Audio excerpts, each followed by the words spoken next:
Intelligence Committee, you get to see things the public does not. With that in mind, the president has designated this Venezuelan gang, Tren de Aragua, TDA, as a foreign terrorist organization. He says they're invading the country. He's using the Alien Enemies Act to deport alleged members without a day in court. Part of the legal justification of all of this rests on the claim that the Venezuelan government is controlling what TDA is doing. The National Intelligence Council assessed the Maduro government does not control the gang. But on this program last Sunday, the Secretary of State rejected that. He says he favors the FBI's finding, which is that some members of the Venezuelan government do influence the gang. Why does all of this matter?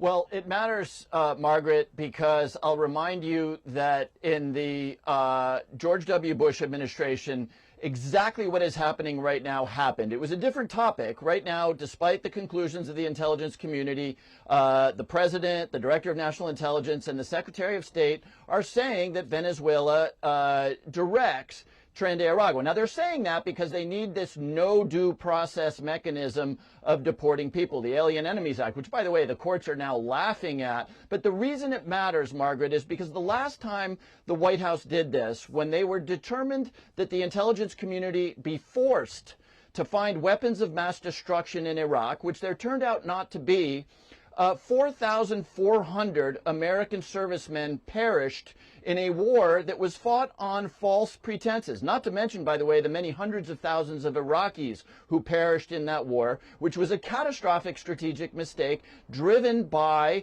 the politicization, the notion that George W. Bush had that there were weapons of mass destruction in Iraq. That's why intelligence matters. There's 4,400 families in this country who lost people because the White House decided they would override the conclusion of their $90 billion a year intelligence community. That's what Marco Rubio is doing. That's what the president is doing. And that's what Director Gabbard are doing when they contradict what their own organization is telling them.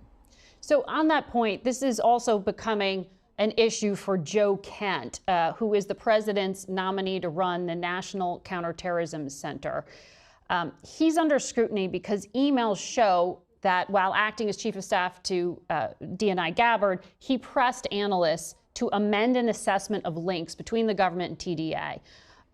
According to redacted emails that my network has obtained, he wrote, "We need to do some rewriting, a little more analysis, so this document is not used against the DNI or POTUS, the President of the United States."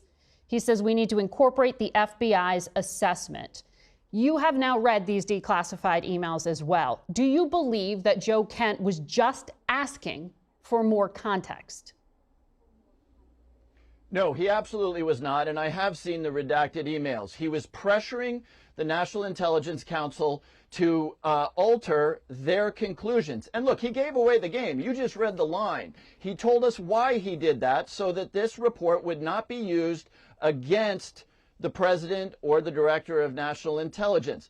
Think about that. The chief of staff of the Office of the Director of National Intelligence wasn't saying, we need the very best intelligence here. We need you to go back and make sure you're 100% true. He was saying, we need to make sure that your product is not used to embarrass the president and the director of national intelligence. That is the very definition of politicizing intelligence. This is not about embarrassing or not embarrassing anybody. Again, back to those 4,400 dead Americans. Yes. So no, Joe Kent must never be confirmed for any Senate confirmed. Look, it's all out there for the Senate to see. So no, he must never be confirmed for any Senate confirmed position because of what he did. Okay, and those emails are available.